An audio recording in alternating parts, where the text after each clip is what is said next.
কুষ্টিয়া।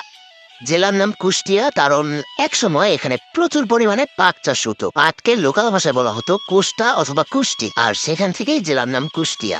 বাংলাদেশের এমন একটা জেলা যেটাকে সবাই চেনে খাজা অথবা বাজার জন্য, কিন্তু অনেকেই জানে না এই জেলায় আছে দেশের প্রথম রেলওয়ে স্টেশন, রবীন্দ্রনাথের কুঠিবাড়ি, দেশের দ্বিতীয় বৃহত্তম পৌরসভা, সাবেক বৃহত্তম রেল সেতু, লালন আখড়া সহ অসংখ্য historical place. So welcome to the cultural capital of Bangladesh. কুষ্টিয়ার সেলিব্রিটি আর্কিটেকচার হচ্ছে হার্ডিঞ্জ ব্রিজ। কারণ এই একটা ব্রিজ কুষ্টিয়া জেলার সাথে পাবনা জেলাকে যুক্ত করেছে, খুলনা বিভাগের সাথে রাজশাহী বিভাগকে যুক্ত করেছে, আবার উত্তরবঙ্গের সাথে দক্ষিণবঙ্গকে যুক্ত করেছে। 1915 সালের 4 মার্চ লর্ড হার্ডিঞ্জ এই ব্রিজটা উদ্বোধন করেন, আর ওনার নাম অনুযায়ী ব্রিজের নামকরণ করা হয়। মজার ব্যাপার হচ্ছে এই ব্রিজের নির্মাণ কাজে ব্যয় হয়েছে প্রায় 3,51,32,164 টাকা। 2025-এ এসে যমুনা রেল সেতু উদ্বোধনের আগে দীর্ঘ প্রায় 110 বছর যাবৎ এটাই ছিল দেশের সবচেয়ে বড় রেল সেতু।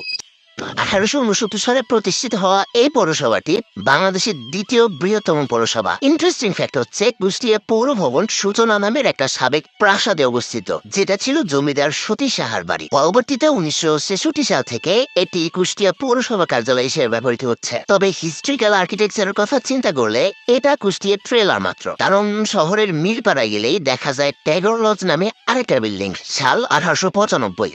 রবীন্দ্রনাথ ঠাকুর ওনার ট্যাগর অ্যান্ড কোম্পানি নামের ব্যবসায়ী প্রতিষ্ঠানের অফিস হিসেবে এই বিল্ডিংটা নির্মাণ করেন।